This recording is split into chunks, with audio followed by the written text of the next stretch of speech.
Hey guys, welcome back to the channel. Guys, आज हम बात करने वाले हैं कि यलगार सॉन्ग अगर कॉपीड है तो आपको बता दूं जो फिर से मचाएंगे एमी वे बंटाई का जो सॉन्ग है वो भी कॉपीड है। जी हाँ दोस्तों, आज की इस वीडियो में गाइस हम बात करने वाले हैं कि जो एमी वे बंटाई का फिर से मचाएंगे सॉन्ग वो भी कॉपीड है। अगर जो यलगार गाना कैरी मिनाटी का अगर कॉपीड बताया जा रहा है तो कैसे एमी वे बंटाई का गाना फिर से मचाएंगे कॉपीड है।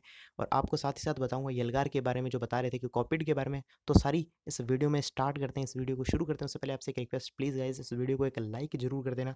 चैनल पर नए आए तो प्लीज़ यार इस चैनल को सब्सक्राइब कर और बेल आइकन को जरूर दबा देना। तो गाइस सबसे पहले स्टार्ट करते हैं आज की वीडियो। आपको बता दूं यलगार सॉन्ग बताया जा रहा था कि बाबू हाबी का बोबो कांटा से कॉपी है। फिर बताया जा रहा था कि बाबू हाबी का जो बोबो कांटा है वो ओलिवर नाइट से कॉपी है।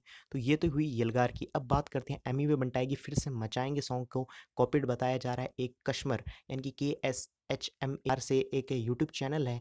वहाँ पर उनका एक जो गाना है द बेस्ट लाइफ, वो गाना बताया जा रहा है कि एमी वे बंटाए का कॉपीड है। जी हाँ गाइस, आपको बता दूं वो गाना कॉपीड बताया जा रहा है। अगर देखा जाए तो ये गाने कॉपीड नहीं होते, ये सिर्फ एक सैंपल लिया जाता है। क्योंकि अगर आप बात करें यलगार की तो सिर्फ बाबू हबी से एक सैंपल लिया गया है, न कि ये कॉपीड माना जाता है।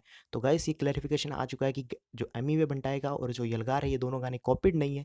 क्योंकि अगर आप देखना चाहो तो उसका आपको लिंक डिस्क्रिप्शन में मिल जाएगा। उस गाने का जो एमी वे बंटाए का कॉपीड बताया जा रहा है वो भी आज चेक कर लेना। और यलगार का आपको बता रहे थे बाबू हबी वाला वो कॉपीड नहीं माना जाता, वो सिर्फ एक सैंपल लिया गया ताकि जिससे आगे की नई बीट को बनाया जा सके। तो ये थे मेरे ओपिनियन यलगार के, और साथ ही साथ फिर से मचाएंगे एमी वे बंटाई सॉन्ग के बारे में। तो गाइस ये वीडियो आपको कैसी लगी वो बताना, कमेंट बॉक्स में जाना, कमेंट करके जरूर बताना। तो मिलते हैं फिर कुछ ऐसी इंटरेस्टिंग और नॉलेजेबल वीडियो के साथ। तब तक के लिए टेक केयर, जय हिंद, वंदे मातरम।